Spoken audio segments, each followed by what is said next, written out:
Bonjour à toutes et à tous. Ravi de vous retrouver ce matin avec Antoine. Bonjour Bonjour Antoine. à tout le monde.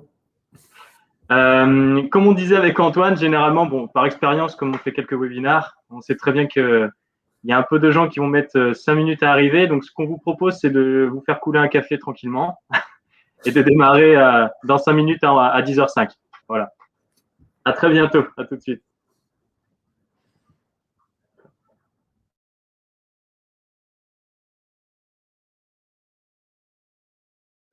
Par contre, je veux bien vérifier quelque chose. Je suis en train d'y penser. Est-ce que vous pouvez me dire dans la colonne chat ou questions, comme vous voulez, si vous nous entendez bien? Voilà, si vous nous avez bien entendu, moi et Antoine, c'est pour vérifier que tout le monde est bien connecté. Super, ok. Merci beaucoup. Bon, bah, je vous dis à tout de suite, dans 3 minutes. Génial. À tout à l'heure.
Non, Florent, rassure-toi, on attendait juste que tout le monde puisse se connecter. C'est ce qu'on disait avec Antoine, pour que voilà, tout le monde puisse être présent dès le début. Et voilà, on démarre dans 2 minutes, comme dit Antoine.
Bon, 10h05, je pense que c'est le top départ. Je ne sais pas ce que tu en penses, Antoine. C'est parti. Bon, de toute manière, hein, petite précision pour le fonctionnement de cet outil qu'est Livestorm, qu'on utilise beaucoup pour faire les webinars, il y a des replays disponibles. Donc, comme précisait Florence, il y a des gens qui doivent partir à une certaine heure et qui voudraient revoir la deuxième partie un peu plus tard. Vous pourrez, via le même lien en fait, avec lequel vous êtes inscrit, tout simplement revoir le webinar. Donc, pendant un certain temps, hein, voilà, je crois que c'est 10 jours, il me semble, mais je m'avance pas trop. Donc n'hésitez pas si jamais vous avez d'autres préoccupations urgentes, il n'y a pas de souci. Bah écoutez, ravi de vous retrouver tous ce matin avec Antoine du coup pour ce webinar. Je vais laisser du coup Antoine présenter Yannick parce que c'est quand même eux qui sont à l'initiative de tout ça. Donc, Antoine, tu as la main. Super, merci, merci Maël. Bon, ben, bonjour tout le monde. Donc moi, je m'appelle Antoine Pamler. Je suis associé fondateur de Yalink. En regardant un petit peu les participants, il y a certains noms que je reconnais, d'autres non. Donc c'est génial. Je commence par dire que je suis très content d'animer co-animer ce Livestorm avec et ce webinaire avec Maël. C'est le premier qu'on organise chez Yalink. Donc Yalink, en deux mots, pour ceux qui ne nous connaissent pas encore, on est une société bordelaise toute jeune. On a démarré en début d'année. Notre but, c'est de pouvoir proposer une alternative au monde du conseil et de la prestation de services pour l'ingénieur classique, dans le sens où on accompagne en fait les ingénieurs sur la montée d'une activité en freelance pour réaliser des missions en leur nom propre dans le secteur de l'industrie et de la construction. Donc, on fait de la mise en relation, c'est notre caractéristique principale entre des entreprises et des ingénieurs. On donne du conseil aussi, et donc on s'entoure parce qu'on n'est pas sachant sur tous les sujets, notamment de Condillac sur la partie comptabilité, qui est très importante quand on se lance en freelance. Et une fois que les missions sont lancées, missions donc qu'on qualifie en premier lieu, une fois que les missions sont lancées, on s'occupe de la partie administrative. Donc les grosses caractéristiques de Yalink, c'est de l'agilité qui est donnée à la fois aux ingénieurs et aux entreprises, qui permet de pouvoir finalement choisir au maximum les missions sur lesquelles on travaille. Une de nos grosses valeurs, et c'est même le sens de notre nom, Yalin, c'est d'être transparent sur notre modèle et sur notre modèle économique notamment, qui est plus en faveur donc des personnes qui réalisent les missions que des intermédiaires. Donc, nous, on se caractérise comme simple intermédiaire. On s'occupe derrière de toute la partie administrative. C'est un modèle qui est effectivement sécurisé parce que on met en relation uniquement des personnes qu'on a validées avec des clients qu'on a validés. C'est tout aussi important.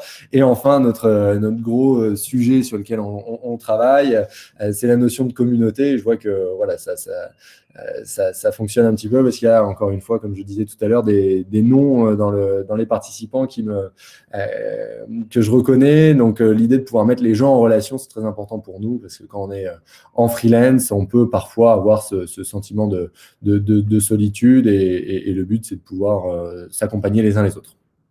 Voilà. Donc, on est 3 personnes chez Yalink. Comme vous pouvez voir sur nos photos, on est basé sur Bordeaux, la pierre bordelaise. Donc, on est trois associés. On a la trentaine. Donc, Vincent, Antoine, enfin Alexandre et moi, Antoine. On se répartit les rôles avec la partie commerciale pour moi. Donc, l'animation du réseau commercial orienté entreprise et orienté également en freelance. Vincent s'occupe de la partie opération.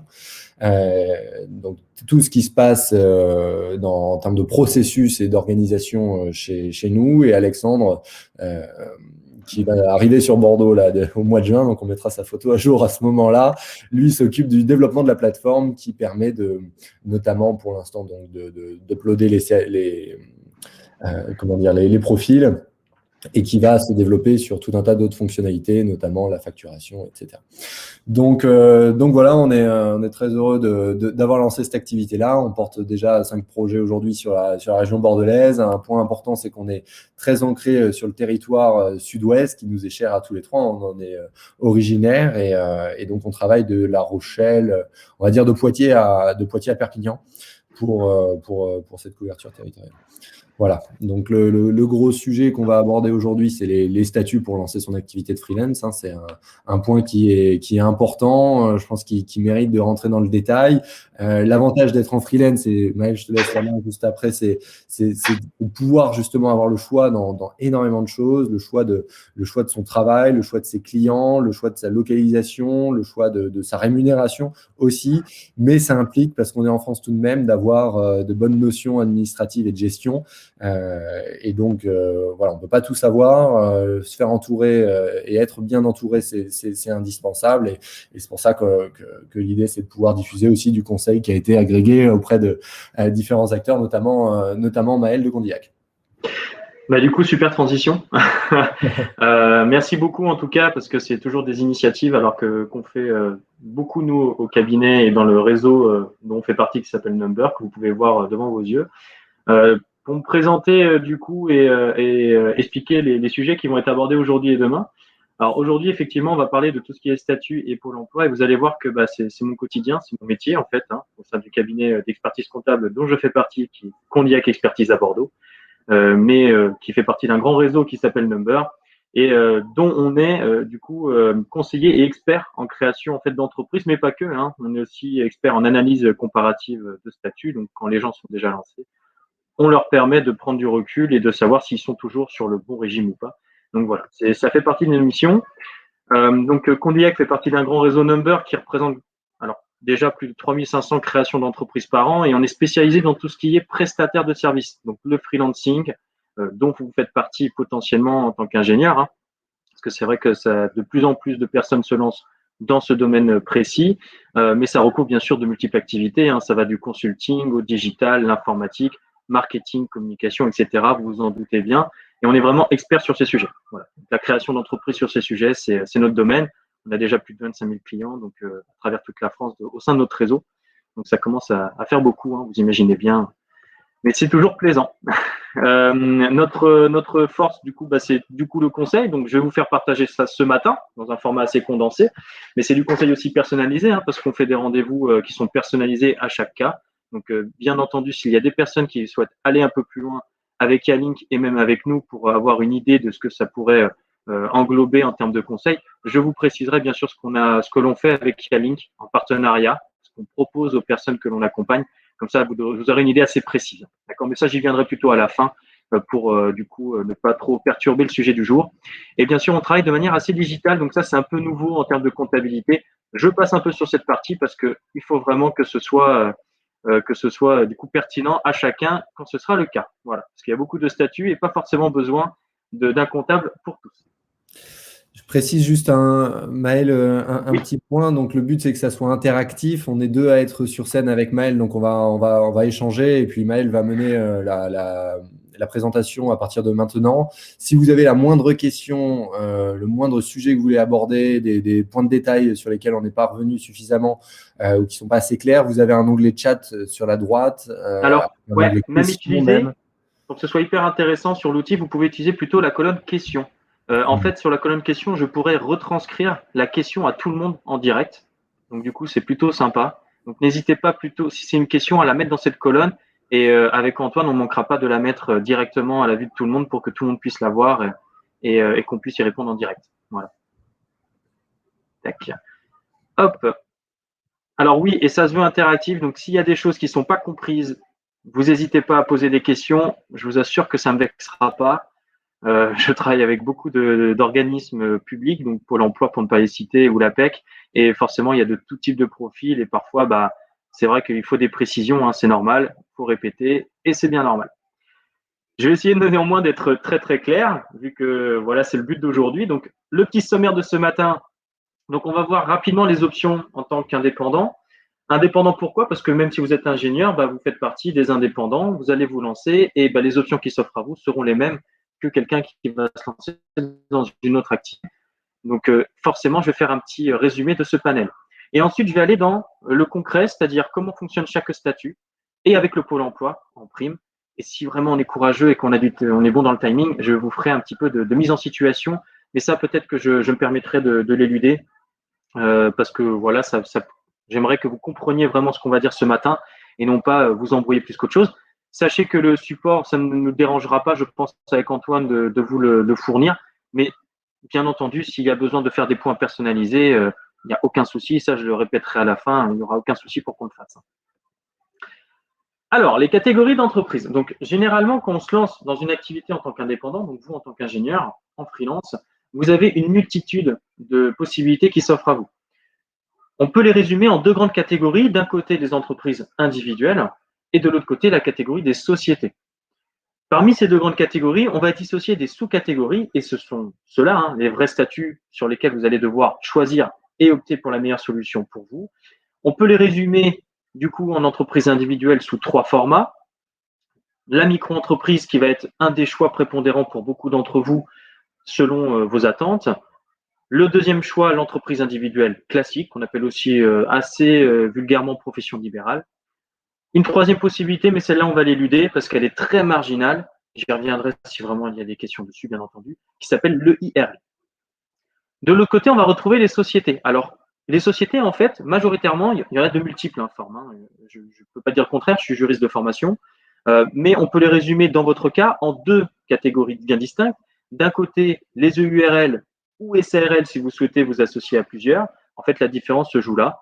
Quand on est en EURL, on va se lancer seul. Donc, voilà, vous êtes seul à associer, seul créateur de votre structure. On parlera de URL. Si vous êtes deux, on parlera des SARL. En SASU, bah pareil, SASU et SAS, vous allez voir SASU, vous êtes seul. Et SAS, vous serez minimum deux. Donc la différence, c'est vraiment une question de sémantique et pas vraiment juridique, pour être tout à fait honnête. Pour chaque statut, il faut comprendre une chose très importante qui va permettre de bien cadrer les choses pour vous dans votre esprit. Vous aurez un aspect juridique, donc ça, assez important, mais aussi relatif. Quand on se lance seul, vous allez voir que on va pouvoir le relativiser quand même, mais qui est assez important, surtout quand on se lance à plusieurs. On aura surtout deux aspects. Ah, excusez-moi, les aléas du direct, j'ai mon fils, je suis de garde Covid aujourd'hui, j'ai pas le choix. Mais ce que dit Maël, en tout cas, est très vrai. Et c'est un des avantages de quand on se lance en freelance. Ouais, On a le choix sur vraiment beaucoup de choses. Et en fonction de la situation de chacun et des leviers, des moteurs de chacun pour se lancer, une situation sera plus adaptée qu'une autre. voilà. Oui, tout à fait, c'est exactement ça. Alors, vous voyez que moi, je suis pas freelance, mais malheureusement, je fais avec les aléas d'un freelance. C'est-à-dire, vous aurez le choix également de garder votre fils en cas de Covid, quand l'école vous dit de le garder. Donc, ça fait partie. Moi, j'ai de la chance, je suis salarié, mais j'ai de la chance de pouvoir le faire. Je peux vous assurer qu'en freelance, ça doit être quelque chose de très apprécié, en tout cas par les clients. Alors, ce que je vous disais, oui, il y aura quatre aspects. Donc, l'aspect juridique qu'il faut un peu relativiser, mais qui sera quand même important. L'aspect fiscal, donc ça, c'est comment vous allez être imposé sur votre activité de freelance en termes d'impôts. Donc ça, c'est hyper important, ça touche au portefeuille et forcément, vous allez bien entendu être intéressé par cela. À cela, on va pouvoir ajouter un autre aspect très important, c'est l'aspect social. Comment vous allez payer des cotisations sur l'activité que vous allez réaliser et pour quelle protection. Ça, c'est aussi très important. On paye des cotisations plus ou moins élevées en fonction des statuts et en fonction des situations et pour une certaine protection sociale, vous allez voir, très important.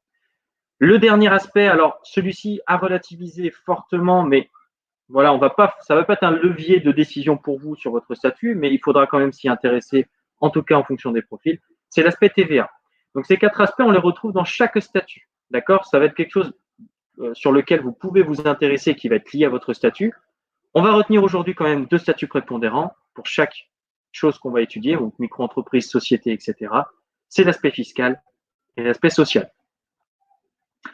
Alors, il faut savoir qu'après, si on parle de volume en termes si on analyse un petit peu les créations d'entreprises et qu'on regarde un peu les volumes selon les statuts qui sont réalisés chaque année en termes pour les créateurs, vous pouvez voir que la micro-entreprise ou la société, voire encore l'entreprise individuelle, sont assez équilibrées.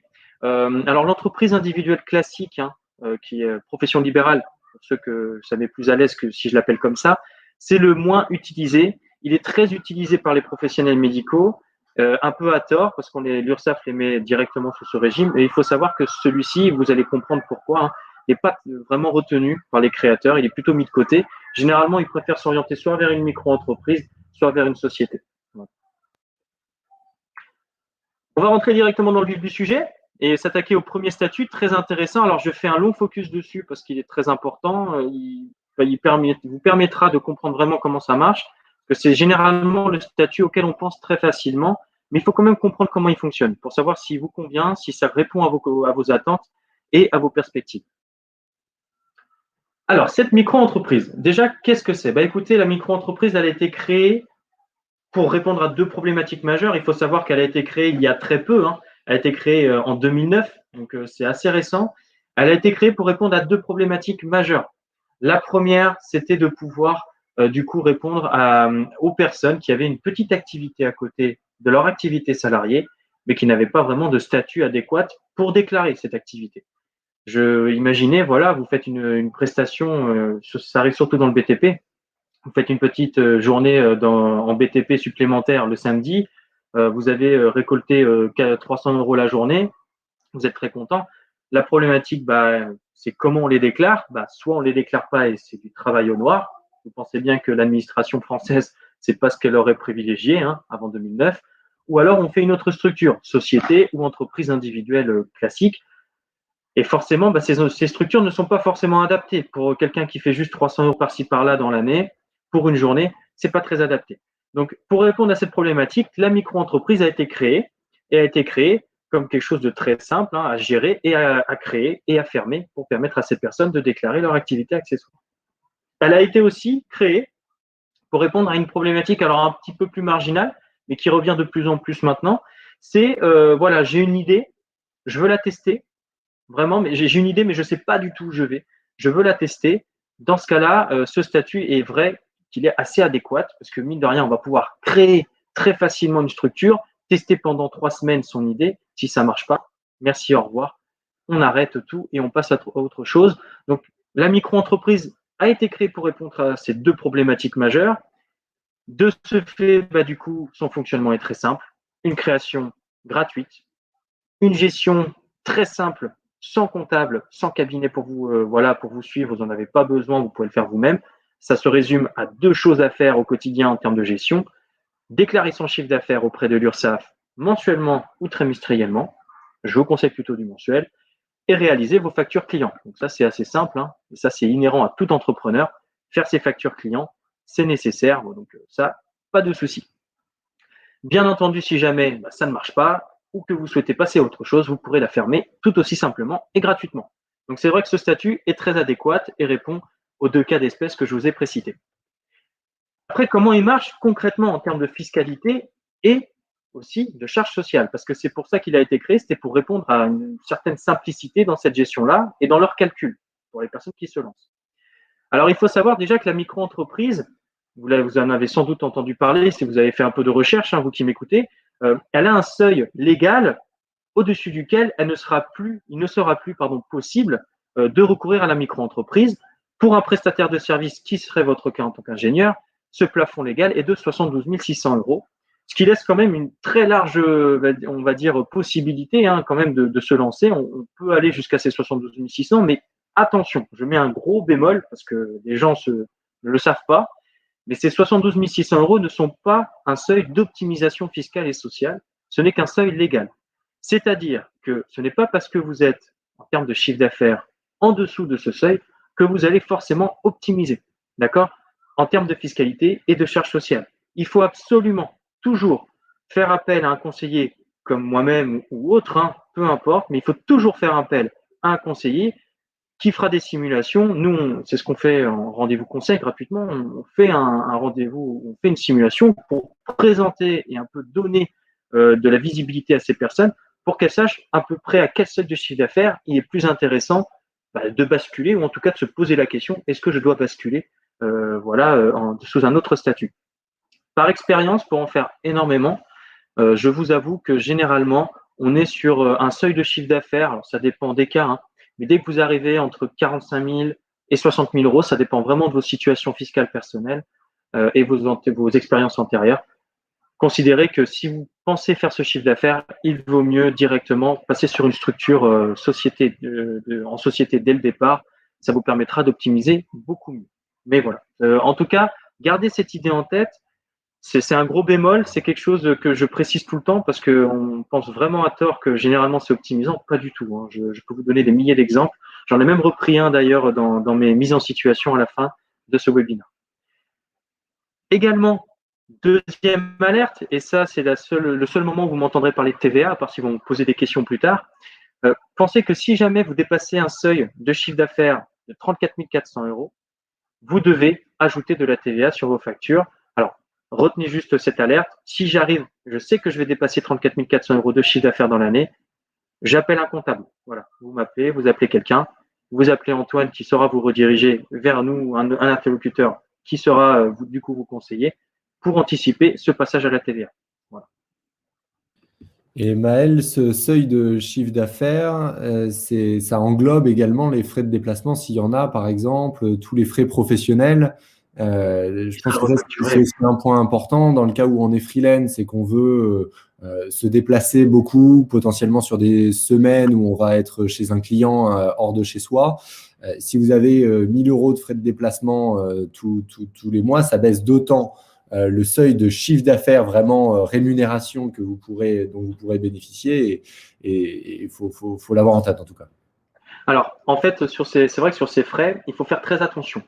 Les frais que vous refacturez à vos clients, que vous considérez en tout cas à sa charge et que vous allez mettre sur votre facture, sont du chiffre d'affaires. Donc, il faut faire très attention parce que du coup, si vous pensez que votre chiffre d'affaires, c'est uniquement votre prestation, c'est faux. Le chiffre d'affaires, c'est votre prestation plus ses frais. Le seul moyen d'éviter cela, c'est de faire… Allez, à du direct, excusez-moi.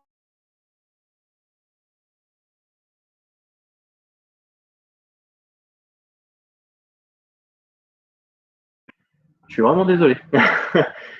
Hop, j'ai pas le choix. J'ai été averti hier, pour tout vous dire. L'école m'a dit on ferme tout et on le reprendra que lundi. Donc voilà, je suis papa au foyer pour 2 jours.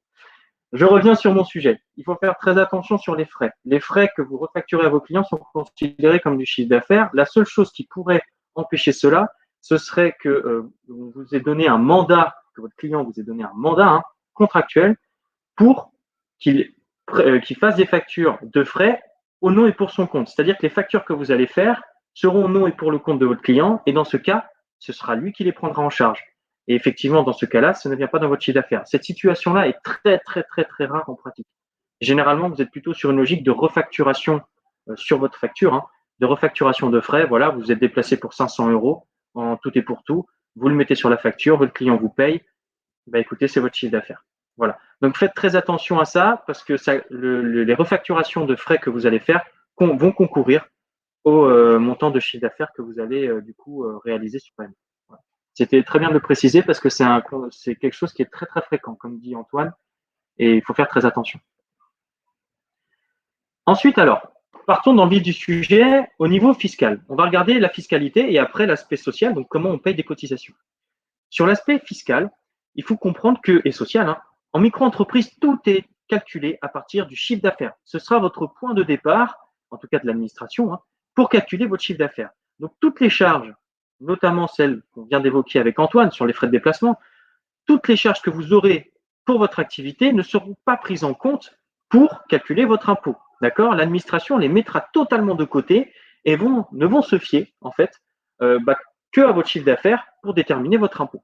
Alors après, une fois que j'ai dit ça, comment ça marche? Quelles sont les alternatives qui vous sont offertes pour calculer votre impôt? Écoutez, vous avez 2 possibilités. L'administration applique un régime par défaut, qui est celui de l'abattement forfaitaire, c'est le premier qu'on va étudier, et vous offre sur option, dans certains cas, ça va concerner la majeure partie d'entre vous, mais peut-être pas tous, sur option, elle vous propose un régime qui est celui du prélèvement forfaitaire libératoire ou versement libératoire, il y a des synonymes. Et du coup, on va les étudier pour vous expliquer comment ils fonctionnent. La première chose, donc le premier régime qui est appliqué par défaut, est l'abattement forfaitaire. L'abattement forfaitaire, c'est un système assez simple. En gros, l'administration fiscale va vous demander votre chiffre d'affaires. Donc, vous allez le lui fournir. Ça va être fait comme quand vous faites votre déclaration d'impôt. Nous l'avons peut-être déjà tout fait aujourd'hui. Quand vous faites votre déclaration, c'est là où il vous demande votre chiffre d'affaires. Voilà. Il vous demande votre chiffre d'affaires. Et une fois que vous lui avez fourni, l'administration, en fonction de votre secteur d'activité, donc vous, prestataire libéral, va appliquer un abattement. C'est-à-dire qu'elle va réduire, elle va enlever une partie de votre chiffre d'affaires et ne retenir que la partie restante pour déterminer votre impôt. C'est ce qu'on appelle le système d'abattement forfaitaire. Elle abat une partie du chiffre d'affaires. Cet abattement donne un résultat, donc un montant, dont elle se servira pour calculer votre impôt avec son fameux barème. Alors, une fois que j'ai dit ça, quel est pour vous le montant d'abattement applicable?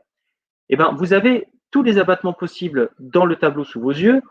Vous avez une activité libérale. Donc, en tant qu'activité libérale, vous avez 34% d'abattement sur le chiffre d'affaires en tant que micro-entrepreneur. C'est-à-dire, j'ai mis un exemple sous mon tableau, si vous réalisez un chiffre d'affaires de 10 000 € sur l'année, qu'est-ce qui se passera? L'administration, une fois que vous l'aurez déclaré sur votre déclaration d'impôt, va appliquer une réduction de 34%. 34% de 10 000 €, 3 400. Ce qui nous fait 10 000 € moins 3 400 €, 6 600 € restants. Ce montant de 6 600 va servir de base de calcul avec tous les autres revenus du foyer. Si votre conjoint gagne, elle est salariée, ou lui, vous allez pouvoir du coup ajouter ces 6 600 € à ses revenus du foyer et l'ensemble de ces revenus vont être appliqués au barème pour calculer votre impôt. Donc là, on détermine une base de calcul d'impôt, non pas l'impôt, mais une base de calcul. Voilà. Ça, c'était pour l'abattement forfaitaire. C'est le régime qui est appliqué par défaut, soit si vous faites un chiffre d'affaires trop élevé. Il faut retenir que pour une personne, par exemple, célibataire, d'accord, une personne célibataire qui se lance dans le freelancing, dès qu'elle va dépasser un certain montant de chiffre d'affaires, potentiellement dans l'année qui suivra, elle sera exclue du système que je vais vous expliquer du prélèvement libératoire de facto et n'aura que ce système d'abattement forfaitaire possible. Donc, voilà, c'est un système qui est celui par défaut, qui arrivera soit parce que vous n'avez pas opté pour le prélèvement libératoire que je vais vous expliquer, soit parce que vous faites un chiffre d'affaires qui deviendra trop élevé. Voilà. Le prélèvement libératoire. Donc, qu'est-ce que c'est que ce prélèvement libératoire? Écoutez, c'est un système pour lequel vous pouvez opter, notamment à la création de l'entreprise, quand vous faites votre déclaratif. Vous avez une petite case qui vous dit option pour le prélèvement libératoire ou le versement libératoire. Et ça va vous sortir du coup de l'abattement forfaitaire pour vous donner une autre possibilité de calcul d'impôt. Alors, comment elle marche, cette fameuse option? Écoutez, vous avez un chiffre d'affaires et pareillement, vous allez le déclarer. Alors là, c'est plutôt au moment où vous faites vos déclarations à l'URSSAF qui calcule tout ça. Ce chiffre d'affaires, en tout cas, retenez, qui va être multiplié par un pourcentage. Ce pourcentage, une fois qu'il va être appliqué au chiffre d'affaires, va donner directement le montant d'impôt à payer. Voilà. C'est exactement comme ça que ça va se passer. Là, on ne va pas déterminer un montant qui va servir de base de calcul. On ne détermine pas une base de calcul, comme on a vu juste précédemment. On va déterminer directement l'impôt à payer sur vos revenus d'indépendants. Alors, j'ai une question de Florent. On a bien le droit de dépasser, bonjour aussi Florent, on a bien le droit de dépasser le plafond de chiffre d'affaires 2 années de suite avant de passer en UI automatiquement. Effectivement, vous pouvez avoir un dépassement de seuil plafond pendant la première année, voire l'année suivante. Par contre, attention, quand vous faites ça, vous perdez énormément d'argent. Comme je vous le disais, le bémol que je mettais au tout début de mon introduction, vous perdez beaucoup en fiscalité et en charges sociales parce qu'en fait, ce système est trompeur. Il est fait pour vous pousser ce seuil qui a été mis en place de 72 600 euros est fait pour vous pousser pour aller jusque-là. Et quand vous le dépassez encore plus, du coup, vous allez non pas optimiser, mais payer beaucoup de charges sociales, pour une protection assez minime d'ailleurs, mais ça, je vais y revenir, et beaucoup de fiscalité, notamment au niveau de l'impôt. L'impôt, ça fait vraiment très, très mal. Voilà. Ça, c'est pour ça que je disais, c'est en fonction de tout à chacun, en fonction de vos perspectives, il faut faire une simulation et au moins on a les chiffres et on sait si vous êtes en optimisation ou pas, tout simplement. Si ça vaut le coup de rester en micro-entreprise ou pas. Oui, pour répondre à la question aussi, l'idée, je pense ce que tu veux dire, Maël, c'est que oui, on a le droit de dépasser 2 fois le plafond de chiffre d'affaires. Par contre, c'est avoir une stratégie où on se met en micro-entreprise dans un objectif de garder que les avantages avec le peu de cotisation sociale et potentiellement le prélèvement libératoire qui peut être intéressant fiscalement quand on se lance et qu'on dépasse un certain seuil de chiffre d'affaires. C'est une stratégie qui n'est pas forcément rentable parce que finalement, ce cas-là a déjà été prévu par l'administration et bien cadré et on revient finalement dans les clous avec le I, même si on dépasse les premières années. C'est vrai. En fait, la seule chose qui pourrait sauver un peu la mise, ce serait le prélèvement libératoire dans certains cas.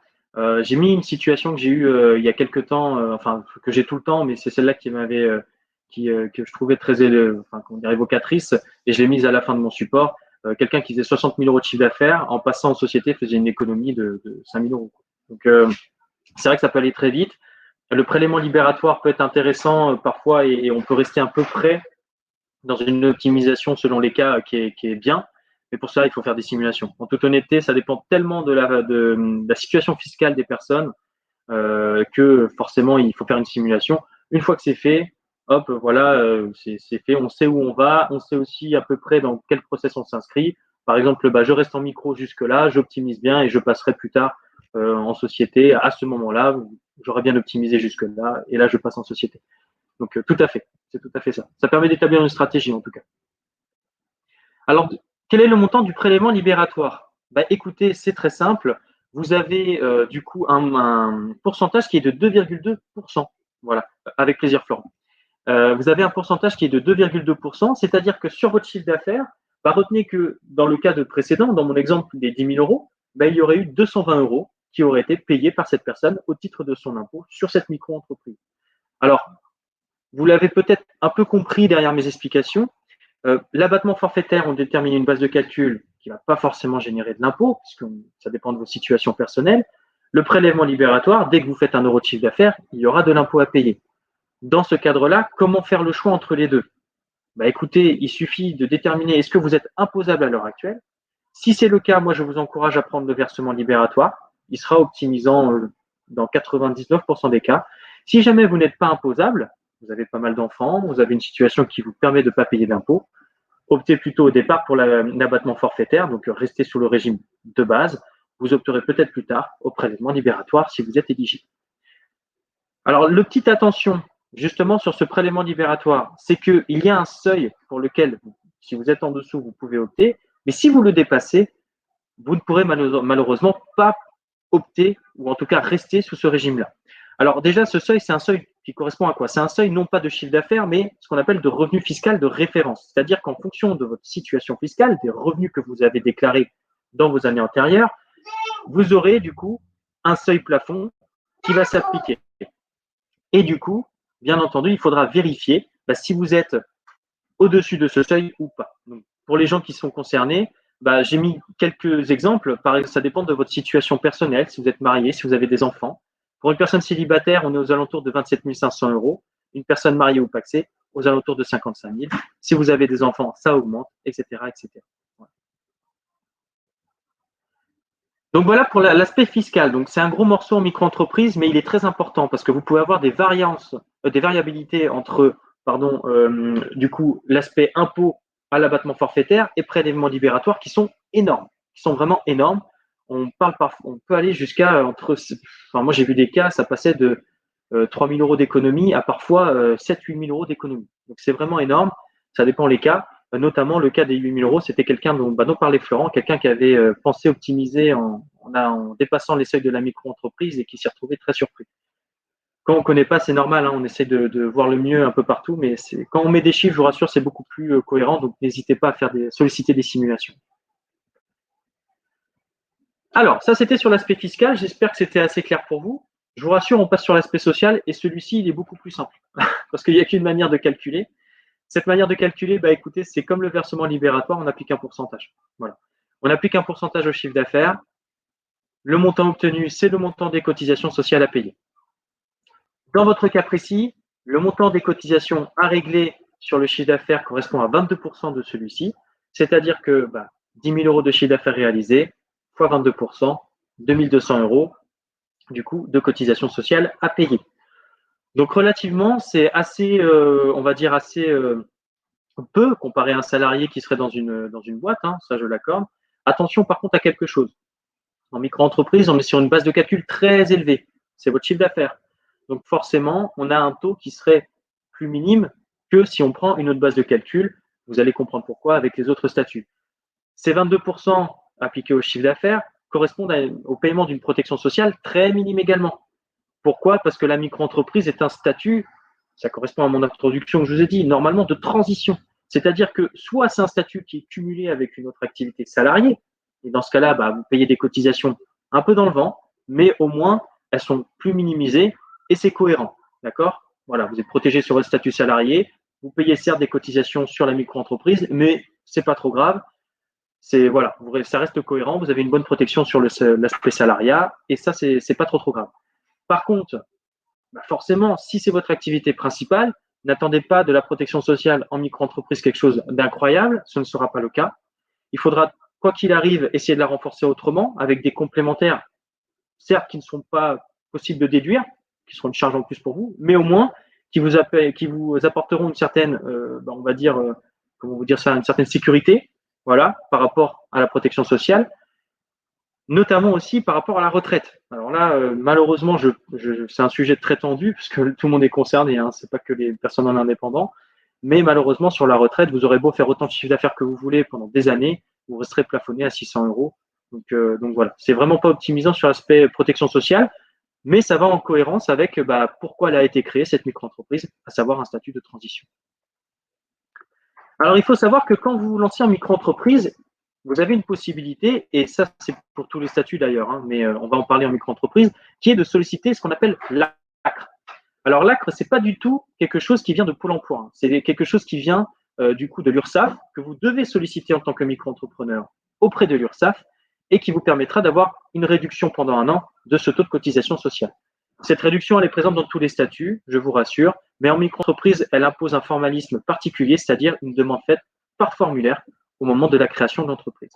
Voilà. Donc pensez à la faire, c'est très important. Et il y a des situations d'éligibilité. C'est vrai que c'est un peu dommage parce qu'il n'y a que la micro-entreprise où il y a ce formalisme, mais néanmoins, ça vaut le coup de le faire. Pendant un an, vous aurez une petite réduction de charges. Donc ça, c'était pour la micro-entreprise. Alors, je vais spécifier quelque chose. J'y viens normalement sur le Pôle emploi plutôt vers la fin. Donc, vous inquiétez pas, j'ai pas oublié le Pôle emploi. Je vais vous en parler, rassurez-vous. Le deuxième aspect, donc le deuxième statut qu'on va aborder, c'est l'entreprise individuelle classique. Je vous rassure, il est beaucoup plus court. Voilà, parce que c'est pas un statut qui vous plaît, notamment à cause du Pôle emploi et aussi de sa manière de fonctionner. Mais je vais vous en parler. Alors déjà, l'idée ici, c'est quoi en entreprise individuelle classique ou profession libérale? Bah écoutez, c'est de pallier à l'inconvénient majeur du coup de la micro-entreprise, qui est l'impossibilité de pouvoir déduire vos charges d'activité. C'est-à-dire que dans ce système-là, vous allez pouvoir déduire toutes les charges qui seraient liées, de près ou de loin, mais en tout cas professionnellement, qui seraient liées à votre activité d'ingénieur freelance. Donc dans ce cadre-là, bah, justement, on va pouvoir prendre en compte ce que vous ne pouvez pas auparavant, c'est-à-dire tout ce qui est prestataire éventuel, les frais d'assurance, de déplacement, des frais bancaires éventuels, de matériel bien entendu, etc., etc. Le comptable également, parce que là vous avez une comptabilité un peu plus élaborée généralement, donc vous avez besoin dans la majeure partie, 99% des cas, d'un comptable. Donc voilà, ça va permettre tout ça. Après, un inconvénient majeur, ça va être l'impossibilité de maîtriser les impôts qui vont vous tomber dessus et les cotisations sociales. Je vais essayer de vous l'expliquer de la manière la plus claire possible, mais n'hésitez pas en tout cas à me poser des questions et à m'interrompre.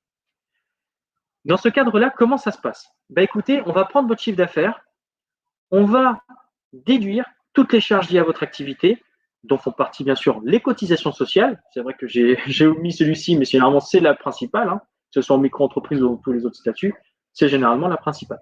Donc, on va pouvoir déduire l'ensemble de ces éléments. L'ensemble de ces éléments vont donner un bénéfice ou un déficit. Alors nous, on va plutôt prendre le cas d'un bénéfice, parce qu'un déficit, si vous faites un déficit, il n'y a aucune cotisation très minimale à payer et pas d'impôt. Dans le cas d'un bénéfice, voilà, qu'est-ce qui se passe? Le bénéfice en fait que vous avez obtenu de cette soustraction, faite par votre comptable, va donner la base de calcul d'impôt personnel que vous aurez du coup à payer, et également la base de calcul des cotisations sociales que vous aurez à régler en tant qu'entrepreneur freelance. Dans ce cadre-là, jusque-là, vous allez me dire, j'ai aucun souci particulier avec ça. Et je suis d'accord avec vous. Je vais donner un exemple pour bien illustrer le problème de ce statut. Imaginons que vous avez fait un chiffre d'affaires de 100 000 euros sur l'année. Vous avez des charges et des cotisations sociales qui représentent 40 000 euros. Soustraction, 100 000 moins 40 000. Dans ce cadre-là, j'ai un bénéfice de 60 000 euros. Jusque-là, tout va bien. Ces 60 000 euros, selon mon raisonnement, vont servir de base de calcul à votre impôt personnel, votre impôt sur le revenu, et aux cotisations sociales. Il faut savoir que dans ce cadre-là, les cotisations sociales sont plutôt sur un taux de 42-45%. Alors, c'est normal qu'il soit plus élevé qu'en micro-entreprise parce que la protection sociale déjà n'est pas la même et la logique n'est pas la même.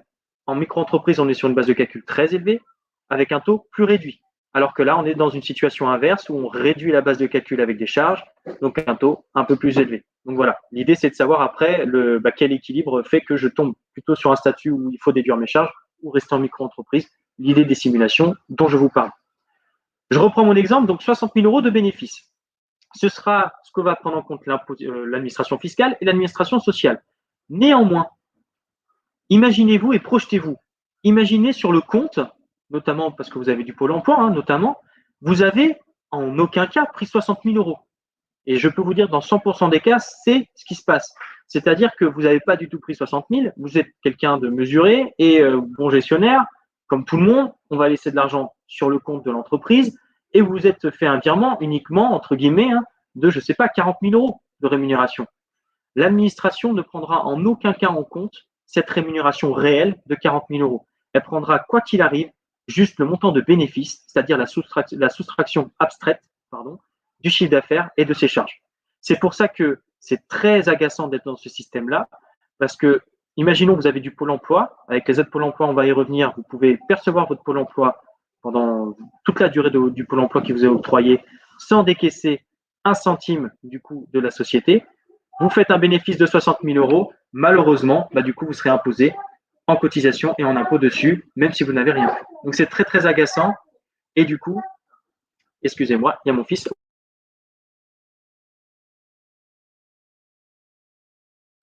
Hop, merci. Merci pour votre patience en tout cas. Donc du coup, voilà. Vous avez quelque chose, Malo. Ah.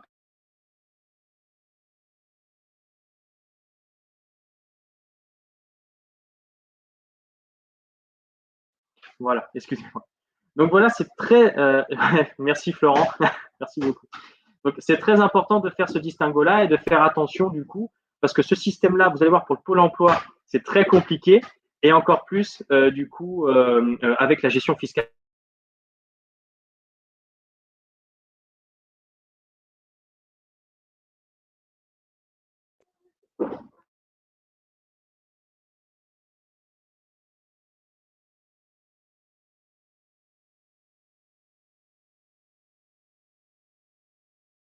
Voilà, merci beaucoup.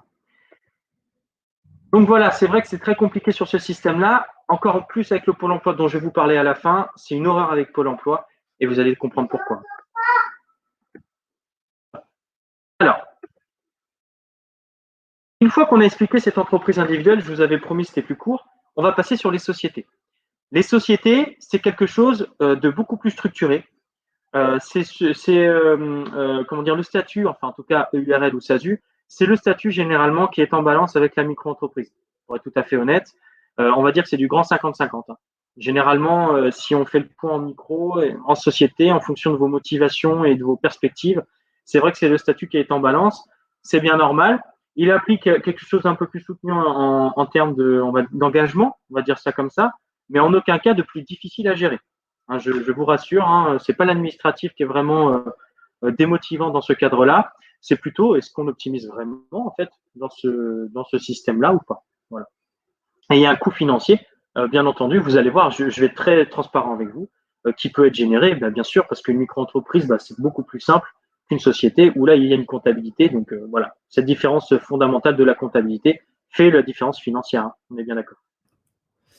Et puis, il y Alors a déjà pour commencer, également, excusez-moi Maël, mais il y a également les coûts d'entrée et de sortie. C'est vrai que la micro-entreprise, en moins d'une semaine, on peut avoir son statut, on peut exercer, on peut facturer, ça coûte rien. Pour le fermer, ça ne coûte rien non plus et il faut juste se connecter sur le site de l'URSSAF. À partir du moment où on est dans une société, il y a des statuts de société à déposer et des formalités juridiques et administratives. Donc, il y a un coût financier derrière tout ça aussi, quoi. c'est vrai que alors c'est vrai qu'avec nous, on peut pas parler. J'aime Oui. pas trop parler de nous parce qu'on est très à part, parce que nous ça va très vite. Parce enfin, nous, on peut les avoir très facilement en moins d'une semaine. Mais c'est vrai que généralement, il y a le coût financier qui est un obstacle pour la création. Bien qu'avec Yalink, il y a une offre spéciale avec nous qui fait que bon, voilà, c'est imbattable. Après, il y a l'aspect gestion comptable. Bon, ça, encore, c'est pas vraiment quelque chose qui est un obstacle parce que quand on le sait, on y est, on y va, voilà. Et il y a le coût financier quand même de la fermeture. Une micro-entreprise, c'est gratuit. Une société, ça coûte environ 1 500 euros. Voilà. Pour la fermer, typiquement, ça coûte ça. Donc c'est vrai qu'il y a plus d'obstacles et ça, c'est clair et net, c'est imbattable la micro sur l'aspect risque, on va dire, et éco-financier. Voilà. Donc c'est juste ça. Après, là où est la différence majeure, c'est tout simplement en faisant la simulation. Le pôle emploi est plus optimisé en société, c'est vrai, aussi. Donc des fois c'est un levier. Mais du coup, c'est vrai que généralement on y va parce qu'on sait très bien que la micro-entreprise qui est un statut de transition ne sera pas adaptée. Hein, donc voilà. C'est du 50-50 généralement. C'est du 50-50. Mais libre à chacun après de se faire son avis. Hein. Et du coup de trouver la bonne solution du coup qui sera adaptée à vous. Alors cette société, pourquoi elle est utilisée très fréquemment parce qu'en fait déjà, on va déjà s'intéresser à ce que c'est. D'accord. Une société, c'est une personne comme vous et moi. Juridiquement parlant, en fait, c'est une personne, donc elle n'est pas matérielle, ça je vous l'accorde, d'où son nom hein, de personne morale, mais c'est une personne. Donc ça implique quoi? Deux choses. La première, elle a son propre patrimoine juridique. D'accord. Donc, elle possède ses propres choses, comme vous possédez vos propres choses. La deuxième chose, c'est qu'elle a son propre régime fiscal. Nous, on a l'impôt sur le revenu. Elle aura l'impôt sur les sociétés. Forcément, il va falloir comprendre comment ça s'imbrique entre les deux régimes, et je vais vous l'expliquer. Mais en tout cas, retenez ces deux choses. Après, comment elle se crée et quels sont les protagonistes? Ah, une petite question.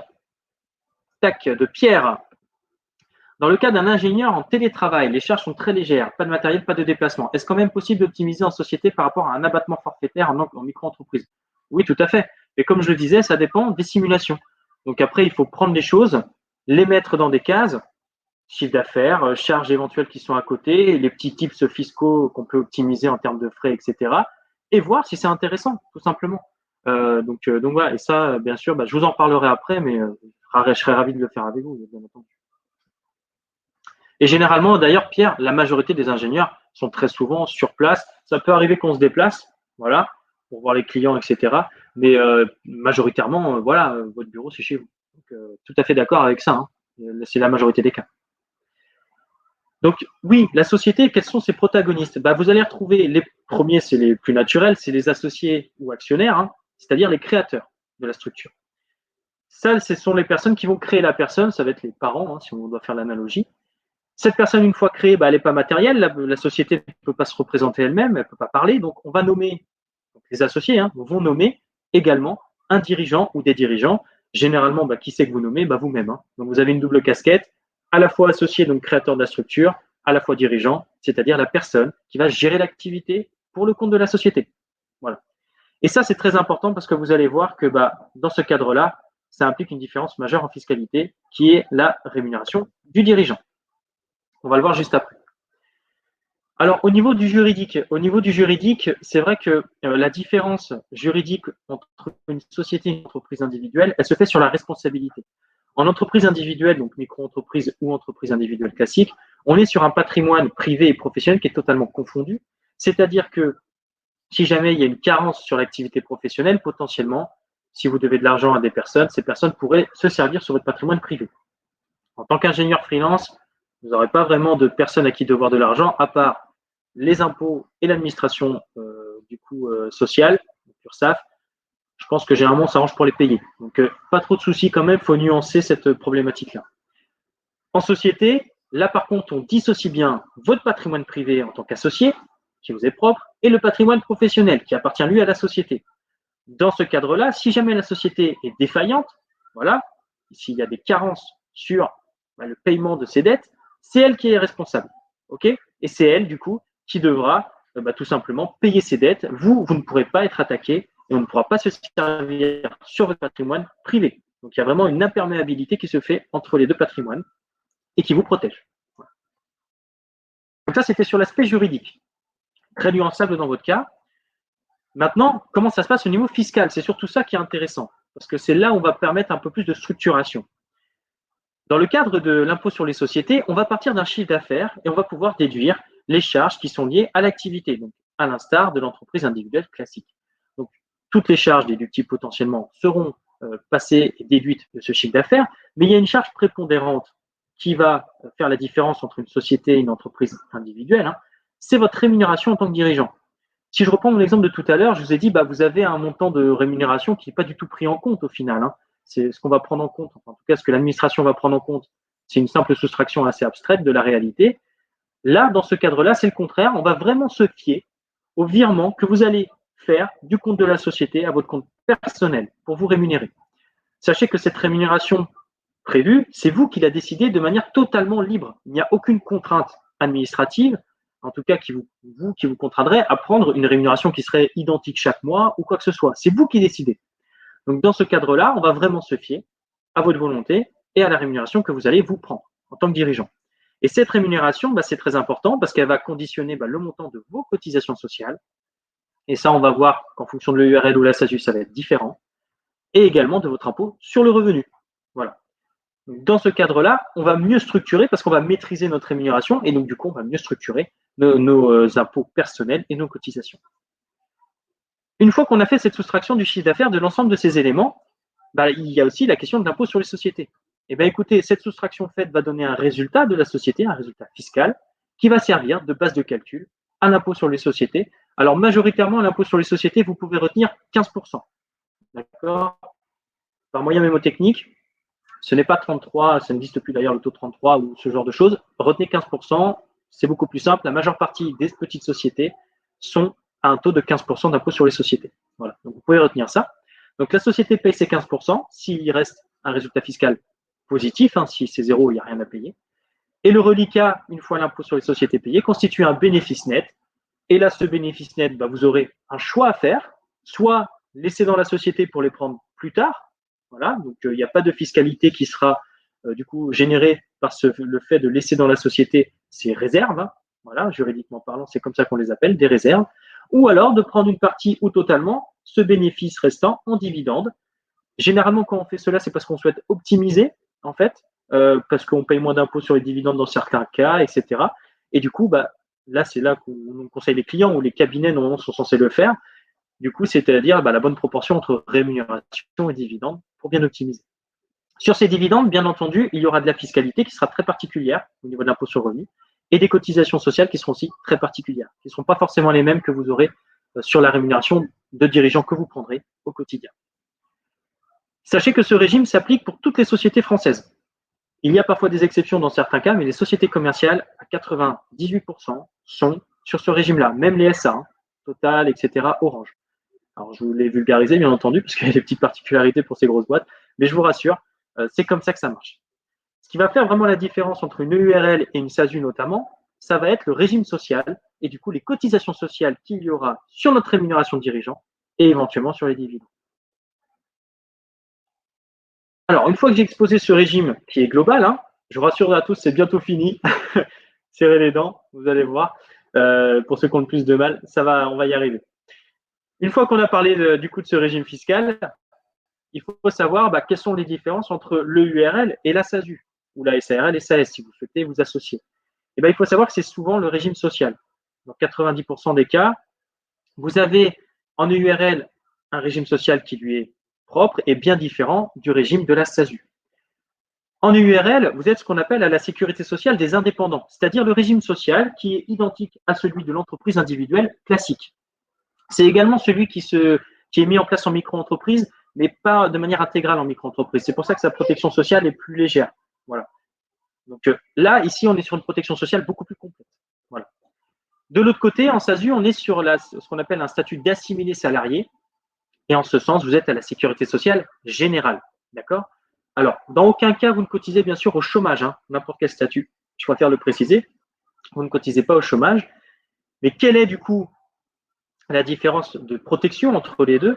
Écoutez, il n'y en a pas vraiment. La principale différence majeure, c'est, sur le papier et la théorie, la retraite cadre à laquelle vous cotisez de manière supplémentaire en SASU. Voilà. En fait, la SASU, vous avez un statut de cadre qui vous fait cotiser à une caisse supplémentaire au niveau de la retraite qui s'appelle l'ARGIC-ARCO et qui potentiellement doit vous donner une meilleure retraite. Désolé de vous décevoir parce que dans la réalité, ce ne sera pas le cas. En tout cas, si les choses en l'état actuel restent comme ça, c'est pas du tout du coup ce qui est prévu parce que vous payez certains très cher, mais pour quelque chose en tout cas sur les simulations faites et projetées, qui ne donnera pas quelque chose d'extraordinaire. Donc voilà. Mais en termes de remboursement chez le médecin, de prise en charge, on est sur des systèmes qui sont quasiment identiques. Après, ce qui ne va pas être identique, ça va surtout être le taux de cotisation qui va être appliqué sur votre rémunération de dirigeant. Alors, il faut savoir qu'en SASU, ça coûte très, très, très cher. D'accord? Les cotisations sociales, vous avez un taux de 77% quand même qui s'applique sur votre rémunération nette de dirigeant. C'est énorme, justement à cause de cette fameuse retraite cadre. C'est-à-dire que si vous prenez 1 000 euros de cotisation sociale, du coup, 1 000 euros de rémunération, en SASU, vous générez 770 euros de cotisation sociale à payer. C'est-à-dire un budget global pour la société en SASU de 1 770 euros. Question de Pierre, est-ce qu'en TNS, on en est toujours au RSI en 2021?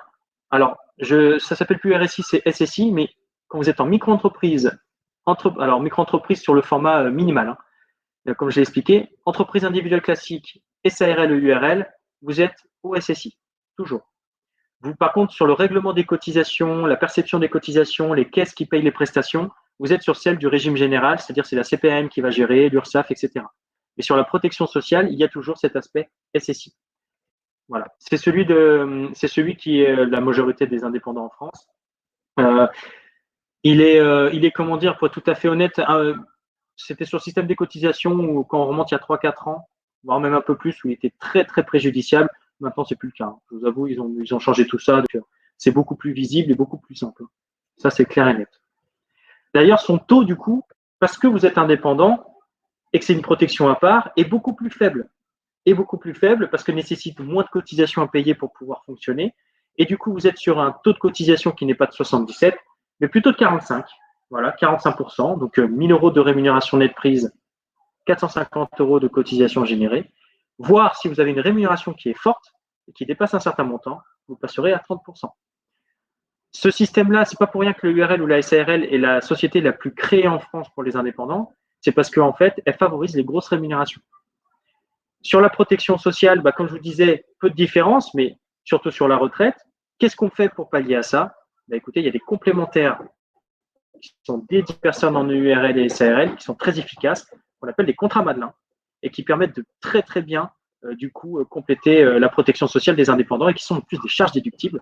Donc c'est vrai que ça, c'est quelque chose pour les personnes qui sont concernées, que je rencontrerai, avec qui j'échangerai, s'ils sont dans ce cadre-là, je ne manquerai pas de vous orienter et de vous dire d'aller les voir.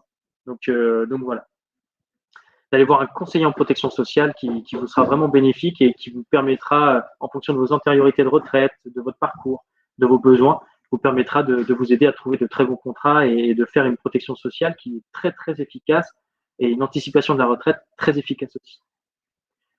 Alors après ça, c'était les taux sur la rémunération du dirigeant. Mais sachez que pour les dividendes, la tendance, elle s'inverse un peu. C'est-à-dire qu'en SASU, on va payer beaucoup moins sur les dividendes en termes de charges sociales et fiscales parce qu'on est plafonné à 30%. Vous pouvez payer moins cher, mais ça dépend de la situation fiscale de chacun. Alors qu'en EURL, on va plutôt être sur 58. Et c'est très élevé. Donc du coup, qu'est-ce qui est fait généralement en termes de stratégie? Eh bien écoutez, on est plutôt en SASU sur le fait de prendre soit pas du tout de rémunération, soit très peu, et de prendre des dividendes derrière. Ce schéma-là est très très rare, à part pour des créateurs du coup d'entreprises qui souhaitent optimiser avec le Pôle emploi. En URL, on est plutôt sur un système où on va prendre de la rémunération au quotidien et éviter les dividendes parce que c'est pas du tout optimisant. Généralement, les simulations du coup font un petit peu la lumière sur ce genre de choses pour voir ce qui est le plus intéressant. C'est vrai que le URL, dans 95% des cas, est fortement recommandé sur le long terme. Question de Stéphane, du coup, peut-on cumuler un statut de micro-entreprise pour une activité et une société pour une autre activité? Alors tout à fait, mais seulement dans un cas. Si vous êtes en micro-entreprise et que vous ouvrez une SASU. Alors dans ce cadre-là, effectivement, j'ai fait une simulation il n'y a pas si longtemps que ça pour voir si c'était intéressant, parce qu'il faut quand même s'y retrouver, bien entendu. D'accord? Après, attention, le fait de faire ce genre de choses, parce qu'on me propose souvent en fait le schéma, je fais une micro et pour tout ce qui dépasse par exemple un certain seuil, je fais une société SASU. Ça marche pas du tout en termes d'optimisation. En simulation, je peux vous faire en 2-3 mouvements, je peux vous remettre la chose en vous mettant que faire une société en URL, c'est beaucoup plus efficace. Mais bon, c'est une possibilité. C'est une possibilité, notamment pour des collectifs de freelance, mais on en a beaucoup qui souhaitent être en micro, mais avoir une structure qui permet de centraliser les projets. Ça se fait très souvent de faire une société en commun et du coup de cumuler avec une micro-entreprise. Hop. Alors ensuite vient le fameux Pôle emploi. D'accord? Le fameux Pôle emploi. Alors comment ça marche en fonction des statuts? Eh bien écoutez, le Pôle emploi, il va varier selon que vous choisissez une micro, une société, une entreprise individuelle. Généralement, vous avez deux aides de Pôle emploi. Une qui s'appelle l'ARS, qui n'est quasiment jamais prise parce qu'elle n'est pas très intéressante. Ça correspond en fait au versement d'un capital de 45% du montant total de vos droits. Donc imaginez par exemple, vous avez 2 ans de Pôle emploi qui représentent 30 000 euros. Ils vont vous donner un peu moins de 50% de ce montant-là. Voilà. Et ils vont vous le donner en 2 fois. Une fois au démarrage de votre structure et une autre fois 6 mois après sur demande. C'est pas intéressant. Il vaut mieux quand même maintenir ces droits au chômage pendant toute la durée auquel vous avez droit. Imaginons, voilà, vous avez 2 ans, vous avez droit à 2 ans de Pôle emploi. C'est beaucoup plus intéressant d'avoir 2 ans de Pôle emploi et percevoir ces allocations chômage tous les mois. Donc, c'est pour ça que généralement, l'ARS c'est très peu pris et qu'on opte plutôt sur le maintien des droits chômage. Alors après, comment ça marche en fonction du statut que vous avez choisi? Écoutez, déjà, en micro, comment ça marche? En micro-entreprise, en fonction de votre chiffre d'affaires, on vous allouera du coup, le montant de droit au chômage auquel vous avez droit. Imaginons, vous avez fait 0 de chiffre d'affaires. Dans ce cas-là, ils vous donneront 100%. Aucun souci. Vous aurez 100% de votre droit chômage mensuel. Si jamais vous avez fait, du coup, un petit peu de chiffre d'affaires, mais ça reste quand même en deçà du montant de droit au chômage auquel vous avez droit. Dans ce cas-là, ils vous donneront un complément, voilà, en plus de votre chiffre d'affaires. Et ce qu'ils ne vous auront pas donné en termes de droit, ils le reporteront sur les mois suivants. Donc, vous n'aurez rien perdu, ça va se reporter. Si vous faites trop de chiffre d'affaires, ce qui peut aller assez vite, hein, parce que si vous avez un ARE, par exemple, de, je sais pas, 1500 euros, dès que vous faites entre 2500 et 3000 euros de chiffre d'affaires mensuel, forcément, vous dépassez le montant et leur calcul global. Et du coup, qu'est-ce qui va se passer? Zéro de Pôle emploi qui vont vous être donnés, c'est normal, ils considèrent que vous n'en avez pas besoin, et il va être, du coup, reporté indéfiniment si jamais vous faites tout le temps ce même chiffre d'affaires tous les mois. Voilà. Donc, sur la micro-entreprise, on n'optimise pas forcément tout le temps, mais quand même, on ne perd pas, puisqu'on est assez sécurisé sur le fait que s'il y a vous avez des missions très ponctuelles et qu'après, il y a des mois un peu plus légers en termes de chiffre d'affaires, vous aurez toujours cette sécurité. En entreprise individuelle classique, je vous déconseille fortement d'opter, si vous avez du Pôle emploi, en tout cas, vous avez la perspective de l'avoir, d'être en entreprise individuelle. Pourquoi? Parce que du coup, tout simplement, vous avez une régularisation qui se fait quasiment systématiquement de la part du Pôle emploi. Je vous explique, Pôle emploi pourra très bien vous verser également votre Pôle emploi pendant tous les mois, pendant le démarrage de votre activité. Sauf qu'elle vous demandera votre bilan de fin d'année, c'est-à-dire la fameuse soustraction, vous vous souvenez, chiffre d'affaires moins charge, qui donne un bénéfice qui est la base de calcul d'impôt et de cotisation, mais qui sera aussi leur base de calcul de régularisation. C'est-à-dire que si vous avez un bénéfice, ils vous demanderont de redonner, soit intégralement, soit partiellement, ça dépend du montant du bénéfice, l'intégralité du Pôle emploi. Et ça, du coup, c'est pas appréciable du tout. Et double peine, pour la deuxième année, s'il y a des personnes qui ont 2 ans de Pôle emploi, voire même 3, on ne sait jamais, pour les personnes qui m'écoutent, vous aurez, du coup, aucun Pôle emploi sur la deuxième année, parce qu'ils considèrent que votre bénéfice a suffi à vous rémunérer, et ils projettent que sur la seconde année, vous pourrez vous rémunérer tout seul. Donc là, l'optimisation Pôle emploi, elle est quasiment impossible. Très souvent, les clients, alors malheureusement, s'il y en a qui sont lancés là-dedans, qu'on récupère, ont une régularisation, ont perdu du Pôle emploi, et en plus de ça, on n'a pas pu optimiser sur le démarrage de leur activité. Donc, c'est vraiment à bannir. La société, alors, mine de rien, c'est le plus optimisant sur le Pôle emploi, parce qu'en fait, vous pouvez dire, je ne me rémunère pas sur la structure, et Pôle emploi va vous verser automatiquement votre Pôle emploi jusqu'à épuisement de la durée auquel vous avez droit. Donc, potentiellement 2 ans, 3 ans en fonction des cas. Donc, c'est très intéressant. Dans ce cadre-là, et pour les personnes concernées, on s'oriente à court terme plutôt sur une SASU, parce qu'en SASU, quand vous ne vous rémunérez pas, parce que vous avez votre Pôle emploi, vous ne générez aucune cotisation sociale. Et du coup, c'est hyper intéressant, parce qu'on ne crée aucune charge sur la société, on a du chiffre d'affaires qu'on rentre sur la structure, et potentiellement, vous pourrez cumuler votre Pôle emploi avec des dividendes qui sont assez peu taxés. Donc, c'est vrai que c'est assez intéressant. C'est une stratégie qui est faite très, très souvent. Une SASU à court terme qui sera transformée plus tard, une fois que vous aurez épuisé votre Pôle emploi, en URL pour payer moins cher quand vous vous rémunérez. Voilà. Question d'Aurélie. Quelle est la meilleure optimisation entre SASU et régime micro lorsqu'on perçoit des allocations Pôle emploi? Y a-t-il une règle? Alors, moi, j'ai tendance à dire, sur l'optimisation, la SASU, si vous avez 2 ans de Pôle emploi, Aurélie, bien sûr, ce serait intéressant. Voilà, vous pourrez optimiser fortement sur le Pôle emploi, il n'y a pas à dire. Après, ça dépend aussi de la visibilité que vous avez en termes de chiffre d'affaires. Parce que la SASU n'engendre pas, et du coup, j'en terminerai par ça, ça fait une bonne transition. La SASU, en fait, ça engendre quoi? Ça engendre une création de société et un suivi comptable. Majoritairement, c'est ça. Un suivi comptable et voir si ça ne marche pas, anticiper quand même le risque qu'il y ait une fermeture à environ 1500 euros de budget. Sur la création, et ça me fait un bon parallèle sur ce qui a été mis en place avec Antoine et toute l'équipe de Yalink, c'est vrai que nous, en termes d'accompagnement, on offre, pour les personnes qui viennent de Yalink, les créations de société, on offre déjà un rendez-vous conseil. D'accord. Donc, pour les personnes qui sont intéressées pour faire un rendez-vous conseil, on fait un rendez-vous conseil gratuit sur votre situation. D'accord. Ceux qui en ressentent le besoin, ceux qui savent leur statut, il n'y a aucun souci. Ceux qui ont besoin un peu plus de visibilité, on offre ce rendez-vous conseil et il n'y a aucun souci pour revenir vers moi. Merci à Yalink. On offre également pour les personnes qui veulent se projeter vraiment en société si c'est le bon statut. D'accord. Si ça vous semble être le bon statut pour vous, on offrera la création de structure intégralement. Et derrière, on pourra vous accompagner dans le suivi comptable. Et ça, du coup, bien entendu, il y a une remise d'honoraires pour les personnes en termes de bienvenue. Voilà. C'est ce qu'on propose généralement. Donc, pour répondre à votre question, Aurélie, si vous pensez effectivement, si on fait un rendez-vous ensemble et que vous pensez que c'est pertinent pour vous, effectivement, sur le pôle emploi, généralement, c'est la SASU qui est le plus optimisant et non pas le micro. Mais ça sous-entend que vous avez une perspective de facturer du chiffre d'affaires. Parce que si vous êtes en micro et que vous n'avez aucune perspective de chiffre d'affaires, si vous faites 0 tous les mois, vous optimiserez quand même votre pôle emploi puisque vous aurez 100%. Donc, voilà. Mais si vous avez de la visibilité et du chiffre d'affaires à réaliser, forcément, c'est la SASU le plus optimisant. Hop, hop, tac. Je regarde, j'ai vu une petite. Ah, avec plaisir, Aurélie. Du coup, voilà. Alors, je sais que là, j'ai un peu duré, un peu traîné en longueur. Et du coup, je vous remercie d'être aussi attentif. J'ai mis quelques simulations. Je serais ravi de vous partager d'ailleurs ce PowerPoint si vous en ressentez le besoin. C'est des simulations de cas que j'ai eu concrets, alors qui sont plutôt dans le sens faites attention du coup quand vous avez des charges, il faut changer, voilà.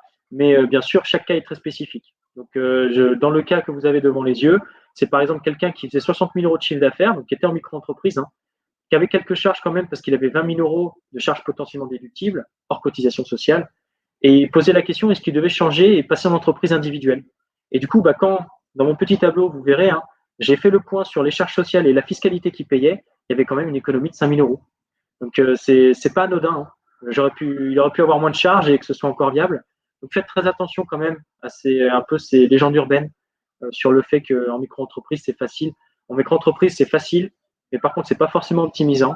Et aussi, c'est un statut de transition. Donc, la protection sociale, attention. Voilà. Et j'avais mis aussi une autre simulation, mais plutôt focalisée entreprise individuelle société, où là, on voyait qu'il y avait quand même des économies qui pouvaient varier en fonction de vos choix, qui pouvaient aller entre 0 et 8 000 euros. Donc, c'est assez conséquent. Bien entendu, sur le support aussi, j'en terminerai par là, vous aurez également des liens si vous souhaitez, mais ça, bien sûr, l'accompagnement avec Yalink vous permettra de le faire, et avec nous, bien sûr, en partenariat, vous permettra de vous orienter sur comment faire, mais j'avais mis les liens, je mets tout le temps les liens quand même pour les personnes qui veulent aller voir, sur comment créer sa structure. Écoutez, petit mot de la fin, dites-vous que, enfin en tout cas sur le sujet, dites-vous que quand vous choisissez un statut, ce n'est pas forcément définitif. Par contre, bien sûr, il y aura une perte d'optimisation parfois parce que on choisit un statut, on se rend compte que c'est pas forcément le bon. Ok, vous avez perdu un petit peu en optimisation, très bien, mais ne vous sentez pas piégé, d'accord? Ne vous sentez pas piégé. C'est jamais définitif et vous pourrez toujours passer d'un statut à un autre. Bien sûr, des fois, il y a un coût. Une société, ça met 1 500 euros à faire, mais une micro-entreprise, on peut passer un peu plus facilement. Mais en tout cas, ne vous sentez pas piégé. Ce qui compte, c'est de choisir un statut dans lequel vous vous sentez bien, en tout cas, et qui vous soit confort, enfin, en tout cas, en adéquation avec vos perspectives et vos attentes. D'accord? Que ce soit une micro, une société, etc. Une question de Stéphane. Pour les charges déductibles en SAS et SASU en cas de télétravail, peut-on effectivement déduire une quote-part de surface utilisée, assurance habitation, abonnement portable, Ethernet, etc. Effectivement, dans mes simulations, c'est ce que je rajoute. Ça s'appelle des charges mixtes. C'est pas uniquement lié au télétravail. C'est à partir du moment où vous domiciliez la société chez vous.